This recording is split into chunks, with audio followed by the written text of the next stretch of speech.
ओम शांति। बहुत दफा बाबा कहा करते कि ये जो हमारे गीत हैं यही वास्तव में सच्ची गीता है, क्योंकि ये जो गीत हैं इनमें बाबा की शिक्षाओं का सार भरा हुआ है। उस समय तो ये गीत बने हुए नहीं थे, जो दूसरे गीत उस समय उपलब्ध थे उनका बाबा अर्थ किया करते थे आध्यात्मिक दृष्टिकोण से। तो उसके लिए भी बाबा कई दफा कहा करते कि ये गीत सच्ची गीता है, और अभी जो गीत हैं ये तो सच्ची गीता है ही, क्योंकि अभी भी जो गीत हम सुन रहे थे उसमें सारी गीता का सार आ जाता है। माम एकम शरणम व्रज जो गीता में है, मन मना भव, मन मुझ में लगाओ और मेरी शरण में आओ। तो मन में दिल में ज्योति संभालो, ये मन मना भव हो गया, और जीवन की नैया राम हवाले कर दो, ये माम एकम शरणम वाली बात हो गई। तो गीता में जो कुछ भी कहा गया है, अब बाबा ने उनको हमें इतने मनोरंजक तरीके से, सहज तरीके से सारी बातें समझाई हैं, और भिन्न भिन्न समय पर भिन्न भिन्न रीत से बाबा हमें आगे बढ़ाते हुए मंजिल की तरफ ले चल रहे हैं। अभी पिछले दिनों की ही अगर हम बात करें तो बाप दादा की जो अव्यक्त वाणी हमने 15 तारीख को सुनी, बाबा ने ये कहा कि आप सब राजयोगी हैं और राजयोग राज्य प्राप्त कराता है, और राज अधिकारी तब बनते हैं जब हमें रूलिंग पावर हो, सेल्फ कंट्रोल हो। तो बाबा ने कहा कि ये पुरुषार्थ करो कि इस अभ्यास में सफल हो, सेल्फ कंट्रोल करने का, आत्मनियंत्रण करने का। इसमें वास्तव में देखा जाए तो सभी बातें आ जाती हैं, लेकिन प्रश्न ये उठता है कि सेल्फ कंट्रोल करने से हमारा क्या भाव है। बहुत समय से पुरुषार्थ करते हुए भी, चाहते हुए भी, कई बार कोई ऐसे शब्द बोल देते हैं, ऐसा कोई कर्म कर देते हैं, भूल कर बैठते हैं, वो तो सेल्फ कंट्रोल नहीं होता है, आउट ऑफ कंट्रोल होता।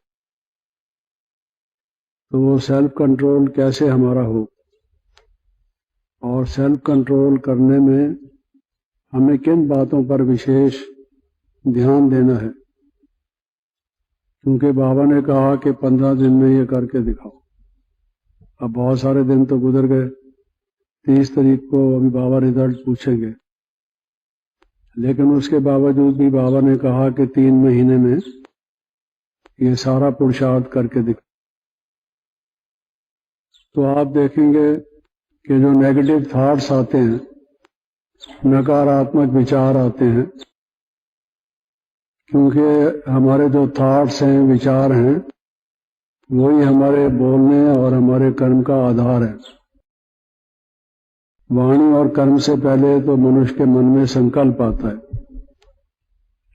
संकल्प ठीक हो तो बाबा कहते हैं संकल्प से सृष्टि रची जाती है। अगर संकल्प ठीक हो तो सृष्टि भी ठीक रची जाएगी, कर्म भी ठीक होंगे, व्यवहार भी ठीक होगा, दृष्टि वृत्ति भी ठीक होगी। संकल्प ही अगर ठीक नहीं होंगे, नकारात्मक विचार आएंगे, नेगेटिव थिंकिंग होगी, तो सेल्फ कंट्रोल का प्रश्न ही नहीं उठता। तो कैसे हम सेल्फ कंट्रोल करें, किन बातों पर ध्यान दें? तो अगर आप देखें तो जो नकारात्मक विचार आते हैं, नेगेटिव थॉट्स आते हैं, वो कुछ खास किस्म के होते हैं, और अधिकतर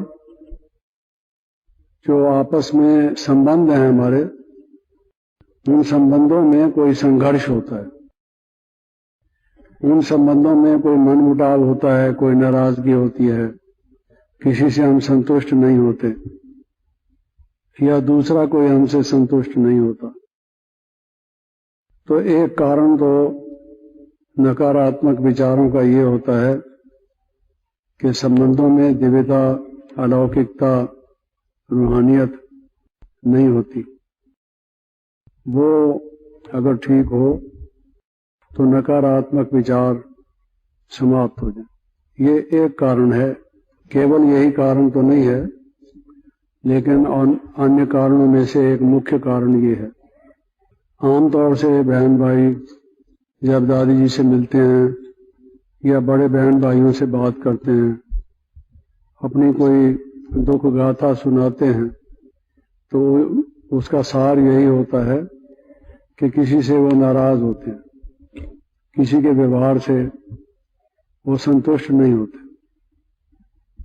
और बाबा ने कहा हुआ है कि संतुष्टता का सर्टिफिकेट लेना है तो वो समाप्त हो जाता है। लेकिन ये संघर्षों का भी टकराव क्यों, ये संकल्पों का भी जो तूफान आता है, नकारात्मक विचार जो आते हैं, परस्पर संबंधों में जो संघर्ष होता है, वो क्यों होता है? उसके भी कई कारण हैं। उसमें से एक तो आप ये देखेंगे कि जो मनुष्य की इच्छाएं हैं, जो वो ओवर एम्बिशियस है, तृष्णाएं हैं। कोई इच्छा भी हल्की सल्की छोटी मोटी इच्छा नहीं है, उसको तो व्यक्ति कंट्रोल भी सहज कर लेता है। लेकिन जो तृष्णाएं हैं, जिसको हम डिजायर्स कहते हैं या एम्बिशंस कहते हैं, बाबा ने बहुत दफा समझाया है कि हमें इच्छा मात्रम अविद्या की स्टेज को प्राप्त करना है। जब तक ये तृष्णाएं मन में रहेंगी तो तब तक दूसरों से संघर्ष चलता रहेगा। जो नाराजगी की भी बातें लोग सुनाते हैं, आपस में भी जो संघर्ष होता है, उसका एक मुख्य कारण ये होता है कि हम कुछ और चाहते हैं, दूसरा कोई कुछ और चाहता है, उससे विचारों का टकराव होता है। उसमें हमारी इच्छाएं समर्पित नहीं है। करण करानहार शिव बाबा है, हम साक्षी होकर अपने विचार बता दें और फिर उसके बाद निश्चिंत हो जाएं, हल्के हो जाएं और सबके साथ संगठन में मिलकर हम कार्य करें। इसमें ही व्यक्ति को बहुत पुरुषार्थ करना पड़ता है। कुछ सफलता होती है, कुछ नहीं होती, उसी के आधार पर ही उसका बाकी सकारात्मक या नकारात्मक विचारों का तांता शुरू होता है। तो इसलिए ये अगर हम ध्यान रखें कि समय समाप्त होने को आके पहुंचा है, हमें बाबा मिल गया है, हमें गोल्डन एजेड वर्ल्ड में राजभाग बाबा दे रहा है, बेहद की सॉवरेनिटी दे रहा है, जिसमें किसी चीज की कमी नहीं होगी, सब कुछ बेहद का होगा। बाबा ने कहा वहां राज भी जो होगा वो हद नहीं होगी कोई उसमें। ये योग से ही ऐसा स्वराज प्राप्त होता है। तो इतनी बड़ी प्राप्ति के लिए फिर बाकी हमारी इच्छाएं यहाँ थोड़े से समय के लिए ये क्या है? तो जब तक हमारे मन में ये कुछ तृष्णाएं रहेंगी, ना तो मन में शांति अपने होगी, हम स्वयं से संतुष्ट भी नहीं होंगे, दूसरे भी हमसे संतुष्ट नहीं होंगे। अगर दूसरों को हम सहयोग नहीं देते, उनसे मिलके अगर हम नहीं चलते या उनसे हमारा स्नेह का व्यवहार नहीं है, तो आप देखेंगे कि मुख्य कारण एक तो ये है। इससे जो संघर्ष होता है उससे ईर्ष्या पैदा होती है। ये इच्छाएं ही ईर्ष्या पैदा करने वाली है। जब व्यक्ति देखता है कि दूसरा आगे बढ़ रहा है, वो कोई ऐसा विशेष कार्य कर रहा है जिससे उसको यश मिलता है, सब उसकी महिमा करते हैं और हम नहीं कुछ कर पा रहे, तो उसकी इच्छा जो पूरी नहीं होती, तो फिर उसके दूसरों से ईर्ष्या पैदा होती। और आपको बहुत सारे केसेस ऐसे मिलेंगे जिनके जीवन में ये मुख्य कमजोरी है, ईर्ष्या की, दूसरों से रीस करना, रेस नहीं करना, रीस करना। तो तृष्णाएं पैदा होंगी, तृष्णाओं से ईर्ष्या पैदा होगी, और जिनसे ईर्ष्या पैदा होगी उनके प्रति फिर द्वेष पैदा होगा, उनके बारे में दूसरों को कान भरेंगे, उनकी अच्छी बात को भी देख के बर्दाश्त करने की बजाय लोगों को कहेंगे कि आपको क्या पता, ये तो बताता है ज़बानी, आप इसके साथ रहो तो आपको पता लगे ये है क्या वास्तव में। दूसरों को उसके विषय में ऐसे नेगेटिव बातें बताएंगे ताकि उसका जो इम्प्रेशन है, जो लोगों को अच्छा जचता जा रहा है और सब उसकी महिमा कर रहे हैं, तो मैं थोड़ा सा लोगों को बताऊं क्या है ये। तो क्या करेगा वो? निंदा करेगा और ईर्ष्या करने के बाद द्वेष करेगा, नफरत करेगा। तो ये जो घृणा है ये भी ईर्ष्या से, द्वेष है वो भी ईर्ष्या से, और फिर हमारी इच्छा पूरी नहीं होती फिर क्रोध आएगा। दूसरे की इच्छा पूरी हो रही है, हमारी इच्छा पूरी नहीं हो रही, कोई सुनता ही नहीं, उसे मदद करते हैं, हमारी मदद नहीं करते, बड़ों को हम कहते हैं वो भी ध्यान नहीं देते। तो मन में एक ऐसा ज्वर सा आएगा, ऐसा उबाल आएगा कि पता नहीं उसकी क्या कुछ तकदीर अच्छी है और हमारी तो कोई सुनता नहीं है, जो कार्य करते हैं उसमें वैसी सफलता मिलती नहीं है और कोई हमारी सुन के हमें आगे बढ़ाता भी नहीं है। तो नतीजा क्या होगा? तो तृष्णा से ईर्ष्या भी पैदा हुई, फिर उससे द्वेष भी पैदा हुआ, घृणा भी पैदा हुई, और फिर साथ साथ ये बाकी जो सारा उसका परिवार है ये आना शुरू हो गया, निंदा वगैरह ये करना शुरू कर देगा व्यक्ति। तो इसलिए बाबा ने जो कहा कि सेल्फ कंट्रोल करो, तो सेल्फ कंट्रोल में सबसे पहला कंट्रोल जो है वो अपनी एम्बिशंस पर करो, तृष्णा नहीं होनी चाहिए। बाबा ने कहा है योग लगाने की इच्छा होनी चाहिए, ज्ञान की गहराई में जाने की इच्छा होनी चाहिए, ज्ञान के अनमोल रत्न हैं उनको आप इकट्ठा करो, मनन चिंतन करो, इसकी इच्छा होनी चाहिए। हमारे में सारे दैवी गुण आए, इसकी इच्छा करो। तो अब जो हमारी लौकिक इच्छा है मान शान की, बाबा ने कहा हुआ है वो मान शान या नाम शान की इच्छा को छोड़ो, उसी से ये सारी बातें पैदा होती हैं। तो देख लीजिए एक से कैसे ये इनका परिवार सारा बढ़ता गया पूरी बातों का।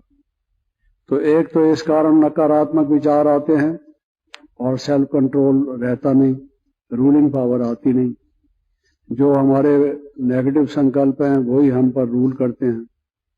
दूसरा, जो हम दूसरों के दुर्गुण अवगुण देखते हैं, कमी कमजोरी देखते हैं, उनके ऐब देखते हैं, बुराई देखते हैं, तो उसको देखते रहने से हमारे में वो धारण होते हैं, नेगेटिव विचार चलते हैं। योग से हम में दैवी गुण आते हैं। योग से दैवी गुण कैसे आते हैं, उसका तरीका क्या है, उसका कारण क्या है, उसकी प्रक्रिया क्या है? जब हम योग में अपने स्वरूप को याद करते हैं कि मेरा आदि स्वरूप शांत है, शुद्ध है, मैं नित्य हूँ, मैं आनंद स्वरूप हूँ, प्रेम स्वरूप हूँ, या बाबा के दिव्य गुणों को सोचते हैं, तो जैसा हम सोचते हैं वैसे बनते हैं। कहा गया as you think so shall you become. तो वो योग से हमें इसलिए दैवी गुण आते हैं।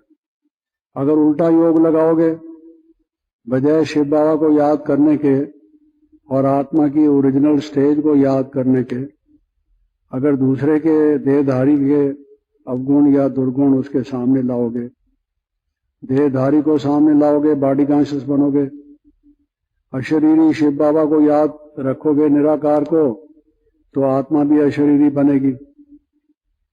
लेकिन देहधारी को याद करोगे तो बॉडी कॉन्शियसनेस पक्की होगी। और फिर शिव बाबा के ईश्वरी गुणों को याद रखने की बजाय और दैवी गुणों को याद करने की बजाय अगर आप उसकी बुराइयों का माला फेरेंगे, मनन चिंतन करेंगे, तो वो धारण होगी। धारण वही होता है जिसको आप बार बार सोचते हैं। सोचने से ही वो मन में अपना स्थान बना लेते हैं और परमानेंट होते जाते हैं। फिर वो वचन और कर्म में आते हैं। उससे पहले बार बार वो हमारे विचार में, हमारे चिंतन में आते हैं। इसलिए सेल्फ कंट्रोल होगा नहीं। जब तक आप बुराइयां और दूसरे की कमियां कमजोरियां देखते रहेंगे, 15 दिन की बात तो छोड़ दीजिए, 15 महीने की बात भी छोड़ दीजिए, 15 साल की बात भी छोड़ दीजिए। जन्म तो ये आखिरी है और जन्म है नहीं, लेकिन आप 1 मिनट के लिए मान लीजिए 15 जन्म भी अगर आप पुरुषार्थ करते रहें, जब तक दूसरों की बुराइयां आप सोचते रहेंगे तो मनुष्य देवता तो बन नहीं सकते, सेल्फ कंट्रोल तो हो नहीं सकता, रूलिंग पावर तो आ नहीं सकती। ये मन जो भक्ति मार्ग में भी लोग कहते हैं चंचल है, उल्टे सुल्टे संकल्प करता है, बंदर की तरह से उछल कूद करता है, अगर अब भी ये वैसे ही करता रहा, दूसरों के ही झांक के देखता रहा, तो उसका नतीजा तो यही होगा। तो इसलिए जो बाबा ने सेल्फ कंट्रोल की बात कही है, अगर हम उसमें सफल होना चाहते हैं और सेल्फ कंट्रोल और रूलिंग पावर का अभ्यास करना चाहते हैं, तो इस द्वार को, इस रास्ते को, इस दरवाजे को बंद करो। जो ये आंखें बुराई देखती हैं, कान बुराई सुनते हैं, मन बुरी बातों को याद करता है, सोचता है, इसको छोड़ो। अगर ये नहीं छोड़ोगे तो चलेगा। जैसे मैंने कहा था, उस एम्बिशन से ईर्ष्या आती है, द्वेष आता है इत्यादि। उसके बाद चिंतन चलता है। कहते हैं लोग हमारा योग नहीं लगता। योग क्यों नहीं लगता? उल्टे सुल्टे संकल्प आते हैं। कौन से उल्टे सुल्टे संकल्प आते हैं? अगर आप उनसे पूछें तो वो जो संबंधों का टकराव है, जो इच्छाएं पूरी हुई नहीं, और जो किसी ने कोई बात उल्टी सुल्टी कह दी, तो वो याद आती है। और अब मैं क्या करूं उस व्यक्ति के साथ, ये सोचता है मनुष्य। तो योग लगता नहीं। योग नहीं लगेगा तो आत्मा पवित्र तो होगी नहीं, विकर्म दग्ध तो होंगे नहीं, और फिर नेगेटिव थिंकिंग तो चलती रहेगी। क्योंकि योग द्वारा ही हम बार बार पॉजिटिव थिंकिंग करते हैं और उससे ही फिर हमारा सेल्फ कंट्रोल आता है। तो इसलिए अगर हम परचिंतन करेंगे, बाबा ने कहा है परचिंतन पतन की जड़ है और स्वचिंतन जो है वो उन्नति की सीढ़ी है। अगर हम उन्नति की सीढ़ी पर चलने की बजाय डाउन स्टेयर जाएंगे, पतन के रास्ते पर जाएंगे, तो ऊंची चोटी पर तो पहुंचेंगे नहीं। काम ही उल्टा करेंगे, रास्ता ही उल्टा लेंगे, तो मंजिल पर कैसे पहुंचेंगे? तो इसलिए 15 दिन हो या कितने दिन हो, ये पहले पहले हमें सोचने की जरूरत है। भक्ति मार्ग में भी अगर किसी पर कोई गंदगी का छींटा आ जाता है, कोई जमादार स्पर्श कर जाता है, कोई अशुद्ध चीज जो है उनके शरीर को लग जाती है, वस्त्रों को खराब कर देती है, तो लोग जाते हैं, स्नान करते हैं, वस्त्र बदलते हैं, स्वच्छ होने की कोशिश करते हैं। भक्त लोग विशेष रूप से ऐसा करते हैं। जहां खाना पीना खाएंगे उस फर्श को धोएंगे, अपना वहां सिंहासन आसन बिछाएंगे, धूप दीप जगाएंगे और नहा धो के शुद्ध होकर भगवान को याद करके भोजन करेंगे। भक्ति मार्ग में भी ऐसे करते हैं। और हम मुरली सुनी, योग लगाया, स्नान तो किया, क्योंकि मुरली को हम ज्ञान स्नान कहते हैं, तो स्नान तो किया, लेकिन उसके बाद फिर जब वहां से उठे, फिर अगर अशुद्ध संकल्प हमने करना शुरू कर दिए तो नहाया धोया सब खराब हो गया। अब जाओ फिर मुरली पढ़ो, बाबा के कमरे में बैठो, योग में बैठो। जब तक ये अशुद्ध संकल्प आते रहेंगे तब तक तुम अपवित्र हो। खाना भी क्या खाओगे? वो खाना भी कोई, भगवान को भले बाहर से भोग लगाते रहो और अंदर से उस व्यक्ति को याद करते रहेंगे, ना तो भगवान पूरा याद आएगा। तो ये तो एक दिखावा मात्र हो जाएगा।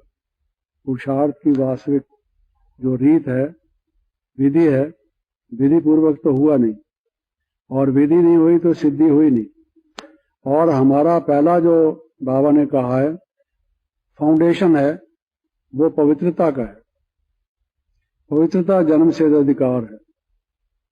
पहले पहले हम पवित्रता, विचारों की पवित्रता, कि नेगेटिव विचार और दूसरे के परचिंतन के विचार ना आए, अगर वो पवित्रता हमारी भंग हो गई तो हमने जन्म सिद्ध अधिकार खो दिया। और वो जन्म सिद्ध अधिकार खो दिया तो वर्षा हमारा जो जन्म सिद्ध अधिकार है शिव बाबा से मिलता है, वो कैसे मिलेगा? तो हम खुद ही लोगों को, जिज्ञासुओं को समझाते हैं कि पवित्रता सुख शांति की जननी है, तो फिर वो पवित्रता ही नहीं रही, आधार ही नहीं रहा, फाउंडेशन ही हिल गई, तो बिल्डिंग ध्वस्त हो जाएगी, फिर उसका कुछ खड़ा तो रहेगा नहीं। तो इसलिए अगर ये नेगेटिव थिंकिंग हम करते रहेंगे तो फिर सेल्फ कंट्रोल की तो बात नहीं, दोनों अपोजिट चीजें। फिर एक बात जो मनुष्य के रूलिंग पावर की घातक है, मनुष्य को सेल्फ कंट्रोल नहीं करने देती, वो है एडजस्ट ना करना। जिनमें एडजस्ट करने की बात है वो चला देते हैं बात को, ड्रामा कह के। एडजस्ट में कई बातें आती हैं, ड्रामा सोचकर, हर एक का पार्ट है ये सोचकर वो अपने विचारों को बिंदी लगाते हैं, फुल स्टॉप लगाते हैं, ब्रेक लगाते हैं। ब्रेक भी तो चाहिए, नहीं तो एक्सीडेंट हो जाएगा गाड़ी का। तो ये अगर हमारे पास नहीं होगी तो कंट्रोल कैसे होगा? ड्राइवर के हाथ में ब्रेक ही नहीं है और उसको हम कहेंगे देखो सामने से ट्रक आ रहा है, टक्कर हो जाएगी, देखो देखो कंट्रोल करो, उसको रोको, और ब्रेक उसकी फेल हो जाए, वो भी मरेगा, हम भी मरेंगे, गाड़ी भी मरेगी, सारे ही मरेंगे। राम नाम संग है, सत बोलो गाता है, वही होगा। तो इसलिए अगर हम यही कार्य करते रहेंगे, एडजस्ट ही नहीं हो पाएंगे व्यक्तियों के साथ, तो परचिंतन चलेगा। फिर आप परचिंतन को रोक नहीं सकते। पता नहीं ये कैसी है, ये मेरे पल्ले पड़ गई है, मुसीबत मेरे ही कमरे में इसको रहा दिया है, न मुझे दूसरे कमरे में रहाते हैं, न इसको दूसरे कमरे में रहाते हैं। पता नहीं कहाँ से टकरा गई है, ये आ कहाँ से गई है, ये कहाँ की रहने वाली, मैं कहाँ की रहने वाली, दोनों का कुदरत ने क्या मेल मिलाया है। तो मन में नेगेटिव विचार आएंगे कि नहीं आएंगे? और अगर एडजस्ट कर लेंगे कि ठीक है, इसका अपना विचार है, इसकी कोई अपनी मजबूरियां हैं, कोई तकलीफ है, कोई कारण है, सोचने का तरीका है, ये जिस परिवार की है, जहाँ की रहने वाली है, जो शुरू से आदतें पड़ी हुई हैं, ये अकेली नहीं आई, उनको भी लेकर आई है। जब घर से आई थी तो सिर्फ कपड़ा नहीं ले आई थी, कपड़े नहीं ले आई थी, कपड़ों के साथ ये सारी गठरी भी लेके आई थी संस्कारों की। अब वो आके खोली है इसने, तो वो तो निकलेंगे, उसमें से जो काकरोच होंगे वो भी निकलेंगे, जो मकोड़े होंगे वो भी निकलेंगे, सब निकलेंगे, क्योंकि गठरी में बांध के ले आई है सब। तो उसके वो संस्कार तो आएंगे, टकराव तो होगा। अगर आप अपने को बचा के रखेंगे, रास्ता निकाल लेंगे, उसको भी रास्ता दे देंगे। वो कहते हैं ना भाई, दो बकरियां जा रही थी एक पुल पर से, तो दोनों आपस में सींग से आपस में टकराने लगी, माथे से माथा लड़ाने लगी, तो दोनों लड़ते लड़ते नीचे नदी में जाके गिरी, डूब गई। और दूसरी दो बकरियां फिर आई, तो एक लेट गई, दूसरी उसके ऊपर पास होके चली गई, वो भी चली गई, और ये खड़ी होके फिर ये भी अपनी चली गई। एडजस्ट कर लिया कि अच्छा ठीक है, तुम पहले जाओ। तो अगर कोई हम ऐसा तरीका अपनाएंगे कि अपना भी काम निकाल लें, दूसरे का भी काम निकाल लें, तब तो हम रास्ते पर ऐसा नहीं कि टकरा के नदी में ही जाके डूबेंगे, फिर तो हम मंजिल पर पहुंच जाएंगे। नहीं तो जो उन बकरियों का हाल हुआ था वही हमारी बकरी का भी हाल होगा, क्योंकि बकरी भी मैं करती है, हम भी मैं करते हैं, थोड़ी सी बकरी तो हमारे अंदर भी है, तो इसलिए वही करेगी, तो नतीजा उसका यही नतीजा निकलेगा इसलिए एडजस्ट जब तक नहीं करेंगे नेगेटिव थिंकिंग होती रहेगी, सेल्फ कंट्रोल नहीं होगा, रूलिंग पावर आएगी नहीं। राजयोग लगाते रहो, नाम अपने ब्रह्मा कुमार फलाना राजयोगी, ब्रह्मा कुमारी फलानी राजयोगिनी भले लिखते रहो, ये टाइटल ही है। वो कहते ना आदि व्याधि और उपाधि, यही सारी मुसीबत का कारण है। उपाधियां भले धारण करते रहो, लेकिन अगर समाधि धारण नहीं की, सबका उपाय समाधि है, समाधि धारण नहीं करोगे तो उपाधि तो तुम्हें ले डूबी। तो उपाधियों से कुछ नहीं बनता, राजयोगी हैं या कुछ भी हैं। लेकिन अगर हम प्रैक्टिकल में इन बातों को अपनाया नहीं, तो बाबा ने जो हमसे एक बात मांगी है, और 15 दिन क्या होते हैं, 15 दिन गुजरते पता ही नहीं लगता, या 3 महीने गुजरते कोई पता ही नहीं लगता। और इतनी बड़ी लॉटरी है, इतनी बड़ी प्राप्ति हमको मिल सकती है, तो इसके लिए तो जी जान लगा देना चाहिए कि हम तो करके रहेंगे। बाबा ने जब ये कहा है, हम सिर धर की बाजी लगाकर भी हम अपने मन से बिल्कुल डिटरमिन करते हैं, दृढ़ संकल्प करते हैं कि ये तो हम करेंगे। सारी उम्र के लिए भी बाबा नहीं कह रहा, कई वर्षों के लिए भी नहीं कह रहा, 3 महीने के लिए कह रहा है। स्वयं भगवान सर्वशक्तिमान परमपिता परमात्मा साक्षात धर्मराज सदगुरु, वो कह रहा है, कल्याणकारी परमपिता, उसकी बात नहीं मानेंगे तो नतीजा क्या होगा? अगर उसकी भी नहीं मानेंगे तो कोई फिर ठोर हमारे लिए कोई ठिकाना बाकी है। तो बाबा तो बड़े प्रेम से, शांति से हमको स्नेह के शब्दों से समझाते हैं। और इतनी थोड़ी सी बात, बच्चे 15 दिन करके दिखाओ, 15 दिन बताइए। और 15 दिन में भी अगर हम नहीं कर सके, व्हाट कैन यू डू?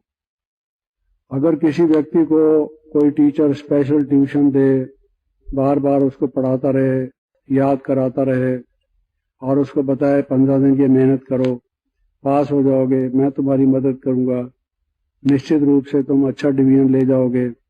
15 दिन भी वो खेल कूद में गंवा दे, मेहनत ना करे, आज्ञा का पालन ना करे टीचर का, अपने लेसन को ठीकरी से ना पढ़े, पढ़ाई ना करे, तो कोई क्या करेगा? इसलिए हमेशा कहा जाता है, जब ऐसा करने के बाद भी कोई कुछ नहीं करता, तो कहते हैं what can I do, I can't do anything, I am so sorry, और मैं कुछ नहीं कर सकता। और अब समय भी हो गया है। ओम शांति।